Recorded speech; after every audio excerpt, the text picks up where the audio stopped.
Gas, জ্বালানি, বিদ্যুৎ সংকট সমাধানে সরকার ব্যর্থ হয়েছে।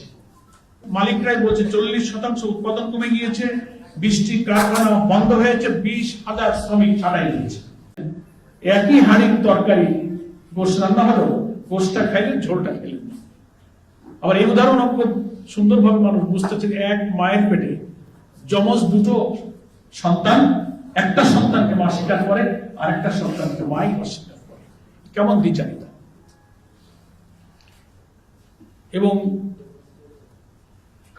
এই যে 12ই ফেব্রুয়ারি নির্বাচনটা হলো, এই নির্বাচনটা হয়েছে কিন্তু ওই প্রেসিডেন্সিয়াল অর্ডারের ভিত্তিতে। গেজেটে দেখবেন, ওখানেই বলা আছে যে গেজেট প্রকাশের অব্যবহিত পরে জাতীয় নির্বাচন এবং গণভোট হবে। তাহলে বিদ্যমান সংবিধান অনুযায়ী যদি জাতীয় নির্বাচনটা হতো, তাহলে তো গত ইলেকশন হয়েছে 24-এ, সামনেরটা হতে 29-এ, 26-এ তো সংবিধানে কোনো ভোট নাই। ফলে আপনি যদি পার্লামেন্টের ভোটই মেনে নেন, তাহলে আপনাকে গণভোট মানতে হবে, যেহেতু একই আইনের ভিত্তিতে দুইটা ভোট। ফলে আমাদের ব্যর্থতার প্রথম দায় সরকারের, যে এই গণভোটের গণরায় না মানার কারণে রাজনীতিতে যে সংকট তৈরি হলো, সংবিধানের কাঠামোগত পরিবর্তনকে পুরা ওনারা উল্টে গেলেন, নেতিবাচক ভূমিকায় চলে গেলেন। এখন পার্লামেন্টে সেই সংবিধান সংস্কার পরিষদের আদেশকে বাইপাস করে অন্যায়ভাবে সংবিধানের 125 আর্টিকেল, যেখানে বলা হয়েছে যে কোন অ্যাক্ট, কোন অর্ডিন্যান্স, কোন অর্ডার সবটাই হচ্ছে আইন। তো নভেম্বরের 2025-এর যে 13 নভেম্বরের এটা একটা প্রেসিডেন্সিয়াল অর্ডার, এটাও কিন্তু আমাদের সংবিধান অনুযায়ী একটা আইন।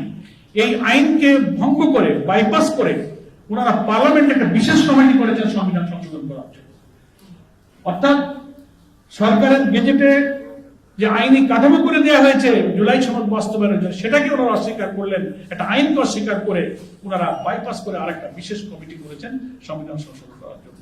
বিরোধী দল সেখানে বলেছে যে কমিটিতে নাম দিতে সদস্যরা আহ্বান জানালে বিরোধী দলের নেতা বলেছেন যে আমরা কমিটিতে তো নাম দেওয়ার প্রশ্নই আসে না, আমরা কনসেপচুয়ালি আমরা এই সংবিধান সংশোধনের কমিটিকে আমরা প্রত্যাখ্যান করলাম, এই প্রক্রিয়াটাকে আমরা পছন্দ করি।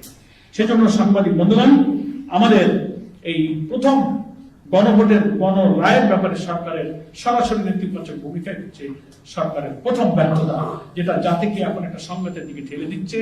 এবং জুলাই অভ্যুত্থানের একসাগর রক্তের বিনিময়ে অর্জিত নতুন বাংলাদেশের স্বপ্নটাই শেষ হতে বসেছে।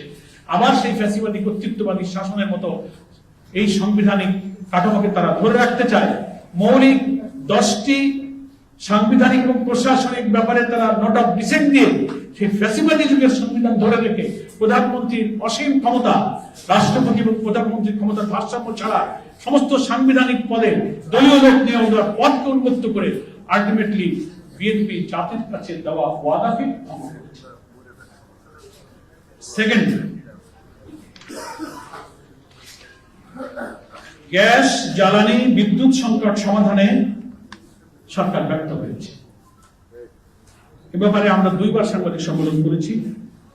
বর্তমানে বাংলাদেশের দৈনিক গ্যাসের চাহিদা হচ্ছে 3800 মিলিয়ন ঘনফুট, অথচ দেশীয় উৎপাদন ও আমদানি মিলিয়ে সরবরাহ হচ্ছে মাত্র 2700 থেকে 2800 মিলিয়ন ঘনফুট, অর্থাৎ প্রতিদিন 1000 মিলিয়ন ঘনফুট ঘাটতি রয়েছে।